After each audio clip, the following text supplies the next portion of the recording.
Sistem bus pada komputer. Nah, apa sih sistem bus itu? Oke, jadi komponen terpenting dalam komputer itu ada prosesor, memori, perangkat input atau output. Nah, elemen-elemen ini dihubungkan dengan adanya bus. Setiap bus terdiri dari satu atau lebih garis paralel.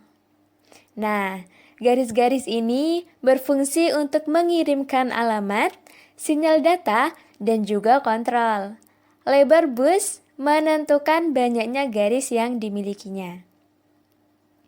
Bus ini tidak hanya ditemukan di luar prosesor saja, tapi juga di dalam prosesor. Di dalam prosesor, bus juga mengangkut data antar komponen individu. Bus sendiri terbagi menjadi dua jenis, yaitu yang pertama, dedicated bus. Nah, bus ini hanya terdiri dari satu baris saja. Inilah sebabnya mengapa data hanya dapat dikirim satu demi satu. Oleh karena itu, bus ini termasuk jenis bus yang sangat lambat dan juga lama dalam mentransfer data dari komputer ke perangkat input dan output. Jenis bus ini paling terkenal disebut dengan USB atau Universal Serial Bus. Yang kedua, ada Multiplexed Bus. Bus ini memiliki beberapa jalur yang dilalui informasi yang berbeda, baik data, alamat, dan sinyal kontrol. Oleh karena itu, bus ini membawa beberapa informasi pada waktu yang bersamaan dalam mentransfer data. Beda halnya dengan dedicated bus yang hanya mempunyai satu jalur saja. Agar prosesor dapat berkomunikasi dengan memori dan perangkat, maka ada yang namanya sistem bus. Sistem bus ini menghubungkan prosesor, memori, dan input atau output di komputer. Sistem bus ini terdiri dari 3 saluran. Yang pertama, ada saluran data yang berfungsi untuk mengirim atau menerima data. Data ditransfer antar komponen dan saluran ini terdiri dari 2 arah, yaitu mentransmisikan data ke keduanya juga ke arah lain. Yang kedua, ada saluran alamat.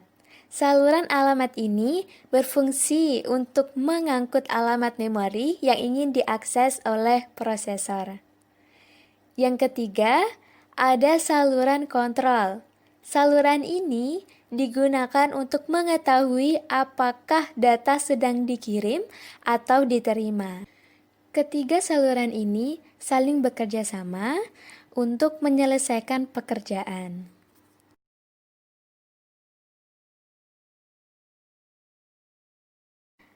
Ketika prosesor ingin membaca sesuatu dari memori, seperti yang diketahui, data ada di dalam memori. Maka, untuk melakukan ini, hal pertama yang diaktifkan yaitu saluran kontrol. Saluran kontrol ini meneruskannya ke memori. Lalu, setiap sel memori dalam memori memiliki alamat tertentu. Sama halnya seperti di setiap rumah pasti mempunyai alamat. Nah, alamat ini kemudian ditempatkan di saluran alamat. Dari alamat itu, lalu memori akan mengetahui sel memori manakah yang harus dibaca. Akhirnya, saluran data mulai bergerak dan mengirimkan data dari sel memori ke prosesor. Dan prosesor sudah memiliki apa yang diinginkannya.